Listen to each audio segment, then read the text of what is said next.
And welcome back to another edition of the MLB Inside the Diamond podcast. I'm your host, Tom Johnston. I'm joined by LaMarr Fields. How you doing, brother? Pretty good yourself? Yeah, it's just another fine, lovely day in paradise.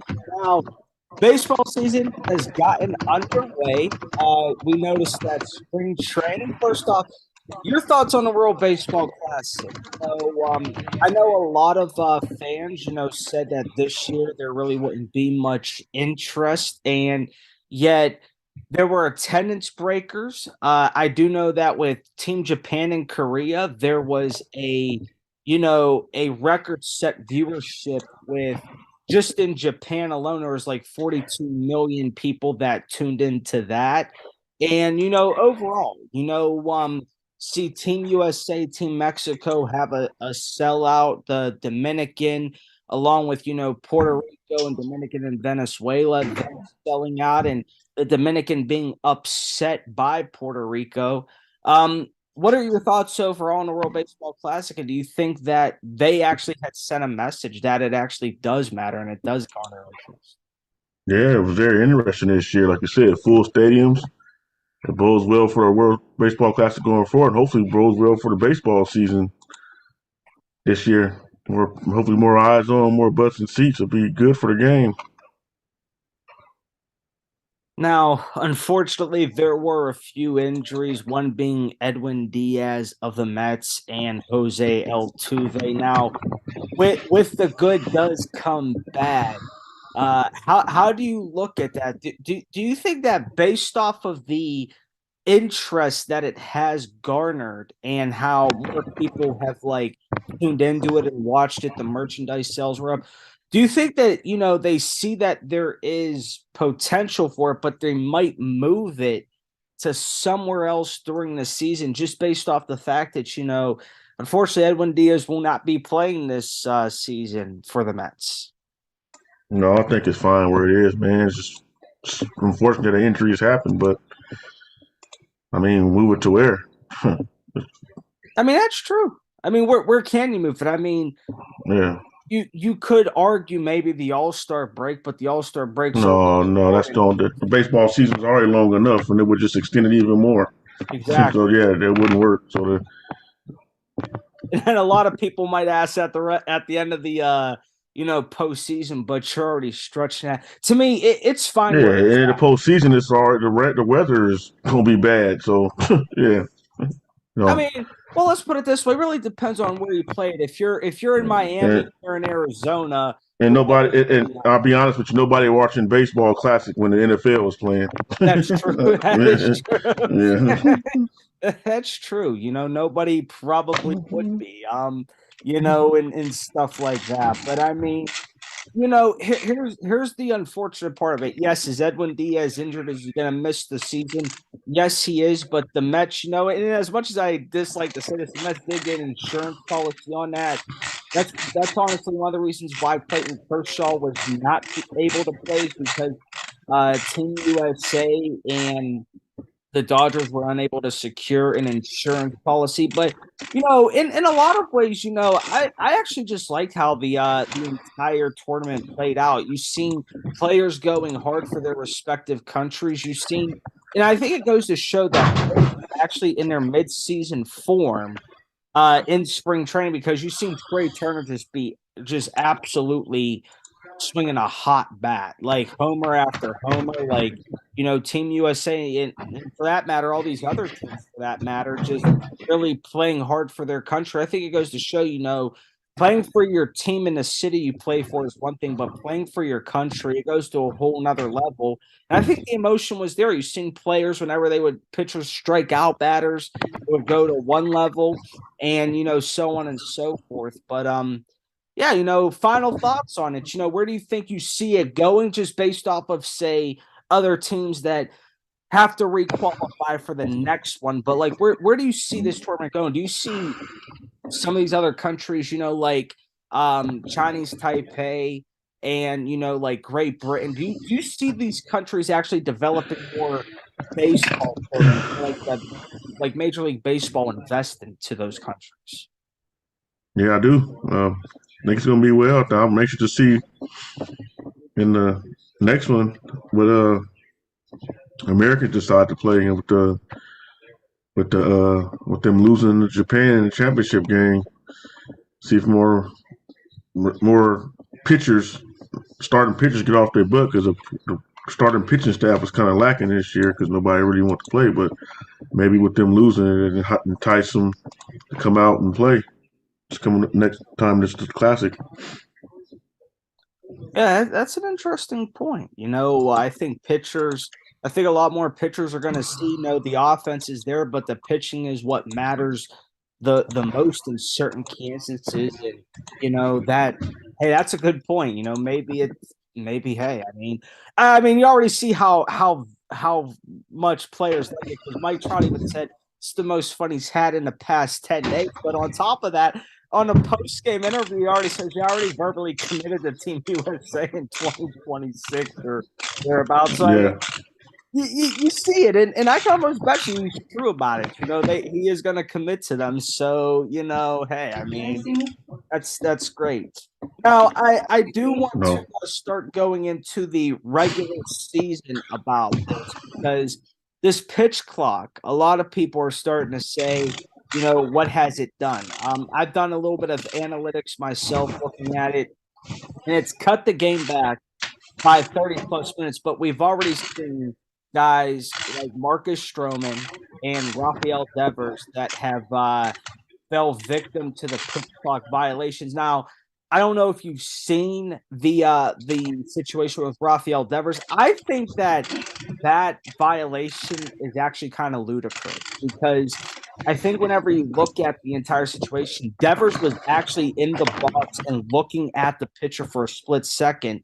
And, I get you got to have your eyes focused at the batter. But, like, to me, if you're in the box, you have your eyes looking at the pitcher. To me, that should include that, like, hey, you are ready to a certain extent. Like, and it was before the 8-second mark. So I don't know. I wrote an article about it. It's gaining some attention. And to me, I really think that in a lot of ways, some of these violations are a little ludicrous. yeah, the Devers one was weird because the pitcher wasn't even really set yet. Uh, but as far as the pitch clock and stuff go, I like it. These games are moving faster and making it more interesting to watch. Instead of working them 3.5 hour, 4 hours, Yankees and Red Sox games they used to always play. Let's get the game moving. Maybe more eyes will start watching if they ain't gotta sit and look at the TV for 3.5 hours. Exactly. Exactly. That's the whole purpose. But I honestly think, having that pitch clock because everybody, like, whenever they do side by side montages and they have the at bat without the pitch clock and then the at bat with the pitch clock, I swear it's like whenever you look at the at bat with the pitch clock, you're getting 3 or 4 more pitches in, and sometimes it takes like a whole minute or so, or a minute and 30 seconds to actually go through 2 pitches without it. And I find that, just to be a little bit strange. Like, it shouldn't take this long to get multiple pitches done with.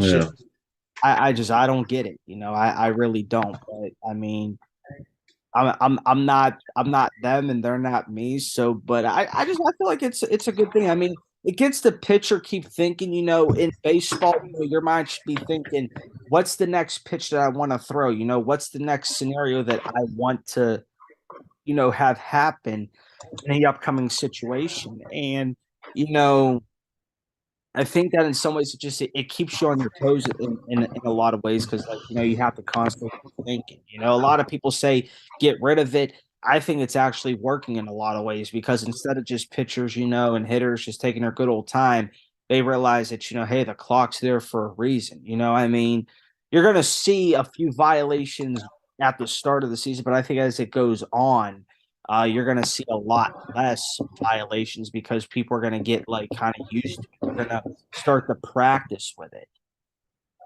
yeah. It's just how about these mount visits and everything that have been transpired? As a matter of fact, before I get into that, what did you actually think of that JT Realmuto ejection? Whenever looking at the umpire and the umpire, I don't get I don't. Realmuto and the whole gist of it was Real Muto actually had his glove out before, but the ump says, I'm going to throw it back to the pitcher. And he did that previously, and all of a sudden, Real Muto just drops his glove. The umpire actually hands him a ball, and then he gets ejected over that. I think that, in some instances like that, you got to cool down as an umpire. Because that means, Yeah, know, there's just no need for that. yeah, no need for that at all. That was weird. That is really weird. I mean, I think that in some ways, Major League now, and I'm not saying Major League Baseball has to do this, but to me, sometimes, coming from a referee's perspective, you have so much power because you're in charge of how fast the game really moves. You're in charge of how quick or slow you eject someone. But like to me, just because you're an umpire at the major league level doesn't necessarily mean that you should be ejecting somebody just for something as simple as that. Because like, what did he really do wrong? He didn't get up in your face. He was very calm about it. But like more importantly, that sets a tone to your credibility as an ump that, oh, well, if this player does this, then I'm gonna easily just toss this player because they did that. It's just like, you don't want that reputation going around as an umpire because all of a sudden, it's just it ain't gonna work in your favor that good. It's really not. Players, the whole your reputation is gonna be upstand. What do you think actually should be done in those instances though, when umpires are like that? Do you think like they should have verbal warnings sent to them as in like you really shouldn't be ejecting a guy for that? Because long story short, that could send a message both ways. Yeah, you got to get some warnings or something. Suspended for a game, stuff like that. Multiple warnings. You know, just some got to be done because they don't have no consequences for when they do make bad decisions. Exactly. I'm a firm believer. Players they have consequences when they might touch an umpire or get up in an umpire's face and they get fined. I think that in a lot of ways, there should be consequences for these umpires because yes, do you have the legal authority to eject someone? Sure, but to me there has to be probable reasonable cause for you to eject someone. That's not a probable reason or cause. Like, okay, great, the catcher takes his glove down. Okay, I'm gonna just throw the ball back because most umpires do that anyway. It's just like they don't mind throwing the ball to the pitcher. But to me, ejecting somebody for that's really just uncalled for. I mean, Change to shirt, fool. me, I think there Shirt you should wore be to bed? certain rules established Change it. where, you know, you as an umpire, there are so many ejections you do right and wrong before you like How do get you want to wear? back down because the What do you want to purpose wear? is we want to eject people for like a probable cause, not just to eject them to eject them. That's even like, there's montages out there of like umpires that, eject people that are in the dugout saying stuff, but it's not directly said towards that umpire. Just like, what are your thoughts on that? It's like, okay, that player is not even directly talking to you, and you are ejecting them because you're assuming that. Like, be professional about it. Like, let's put it this way: you're going to get criticized as an ump. That's part of the game. That's part of your role. Learn how to deal with it and be a professional about it because the more you're going to do that, the less people are actually going to want you umpiring their games because then that sends a sign. Oh, well, they're talking about me, but not directly to me. Then, I'm just going to eject them anyway, even though I don't know who it is. What are your thoughts about that? Yeah, same old man. Just, there need to be consequences, and that's it. All I got to say about that. Not really much to elaborate on with that. So I know it's a little early in the season, but who has surprised you the most? I get it's only 3 games, but I will No, admit the Pirates winning that first game kind of shocked me a little bit, but O'Neil Cruz, he's showing his power a lot. I do know that there's also news transpiring about Ryan Reynolds. It's not about really the terms of the contracts, but it's about a certain clause in the contract that's preventing him from signing long term. I know he wants like 120, 130 million over 8 years. The Pirates are willing to commit 8 years and like $80 million. So, what are some of your thoughts early on? I'm just glad baseball back. Most of the teams only played 2 games. Only a few teams played 3 games. So not really a lot to take a lot from for me. I'm just happy to be watching baseball. That's true. Baseball is back in full force, and you know, hey, in all honesty, I think a surprising team to watch for in his first month is going to be the Baltimore Orioles. I think they're going to be really competitive this year. I know that as the season progresses, you're going to see what teams are really in it versus what teams are not really in it. And I think that that's going to set a prime example of certain things in the long run. But I'm interested to see where the Angels come out of this at too, because Shohei Ohtani's in his contract year. I know negotiations are going to be at least starting. He might become baseball's first like $500 million man. He's just a different talent on a different level. I just think that in a lot of ways, the Angels know that it's either really now or never to win this thing. Because I mean, you got to show that hey, you got two of baseball's top tier talents. Like you got to do something with it, or else Yeah, what are you? yeah, exactly. Now, your thoughts. We're going to transition a little into some March Madness because I know that you and I've been talking about it back and forth. What are your thoughts overall on the tournament and some of these coaching changes that have transpired? Yeah, Turn's been awesome, man. That San Diego State FAU game yesterday was amazing. Guy Butler hitting that last second shot, the time expired. Yeah, that was what the tournament's all about. Yeah, it's been a good tournament, man. I enjoyed it. Coaching changes, yeah, that's every year. Smaller school coaches that get their teams to the tournament and end up getting a little bit more money and a better job. So that's how it always is, man. Sucks, but that's what the way it is. Now, bouncing off of that, and here's one thing I want to actually get your thoughts on because I know that and I'm only saying this just because of the situation and how the certain coach had said it prior to everything started. Micah Shrewsbury is now Notre Dame's basketball's head coach, and I get it. In Indiana, basketball is huge. Like they'll pack the arenas, they'll do a lot of different things. But Micah Shrewsbury also noted prior to the season starting that Penn State was really the first college to ever really give him the opportunity to be a head coach. Like any other college he's been to, it's been an assistant role, and then in the NBA he has had his fair share of experience. But 2 years really isn't enough to really build a program. And he talked about wanting to build something. It just seems like to me, just based off of chronological events, because you know Penn State actually offered him what Notre Dame offered him, but they also offered him a lot more money than Notre Dame did.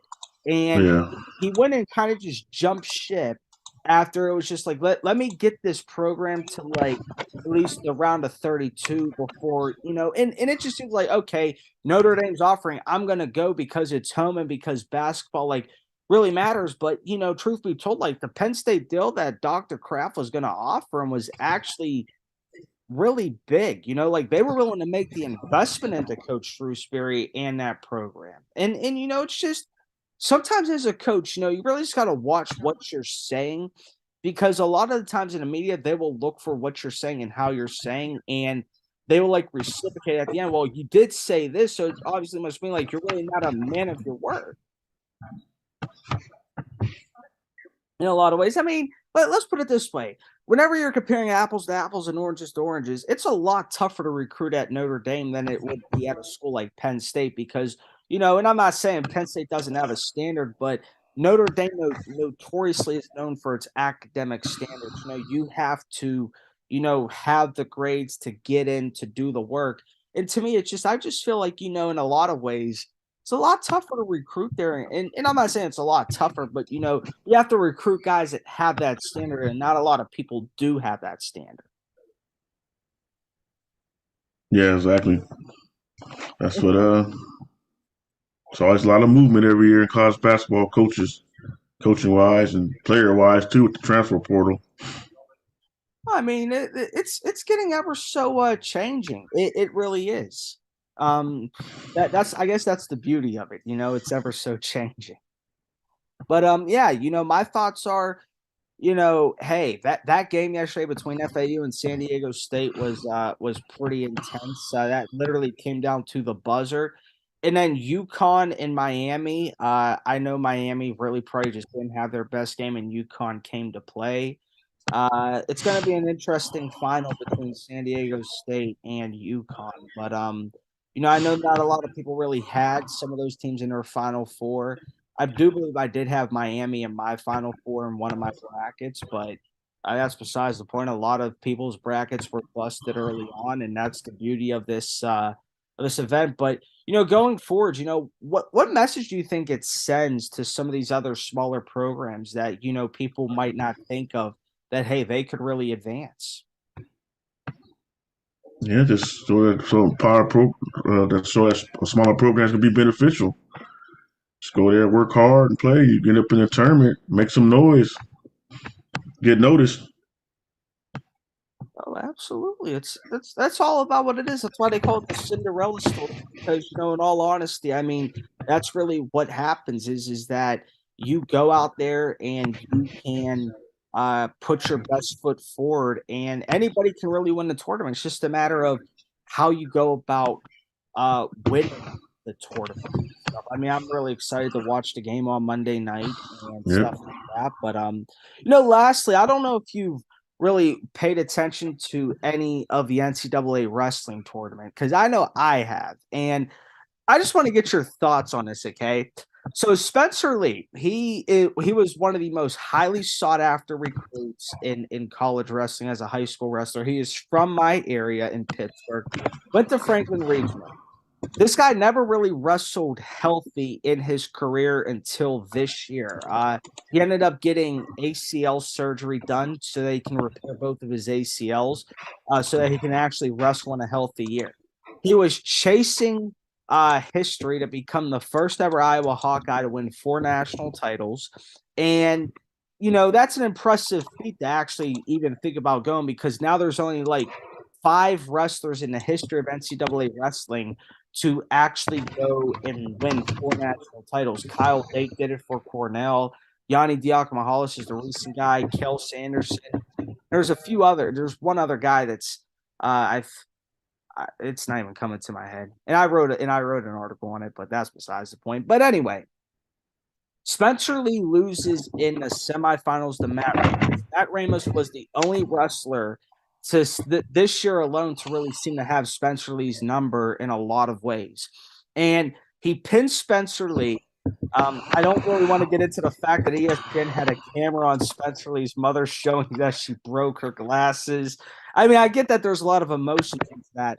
But then after the fact is this, he medically forfeited to take 6th place when he could have still wrestled for his team to get 3rd. I mean, I just don't get that. Like, to me, because it's like you're completely healthy and you medically forfeit. I can understand if you medically forfeit when you have 2 torn ACLs and, the pain might get excruciating in the whole 9 yards. But I just don't understand medically forfeiting when you're actually healthy. Yeah, that's strange. I don't get it. I don't get it either. I mean, because to me, that just and I'm just thinking logically here. That just shows me, okay, you didn't achieve your goals. So instead of just putting your pride to the side and wrestling for your team to get 3rd place and evidently, show them that you got 3rd. Pretty much, you used it as the excuse that since you got pinned in the semifinals, that 3rd place really just didn't matter to you. You'd rather medically forfeit to take 6th place when you really were not injured. And a lot of people saying, "Oh yeah, he was injured." Well, he's faced greater injuries in the past, and he's still wrestled and showed it. And to me, like I was talking to my dad about this, he was like, "Well, it seems like since he figured." Oh, well, since I'm not going to get 3rd place really doesn't matter. I'm like, but logically 6th place does. Okay. Yeah, I don't get that, but yeah. Well, that's going to do it for this edition of the MLB Inside the Diamond podcast. I'm your host, Tom Johnston. I don't know what actually happened there, but we'll see you guys on the next one.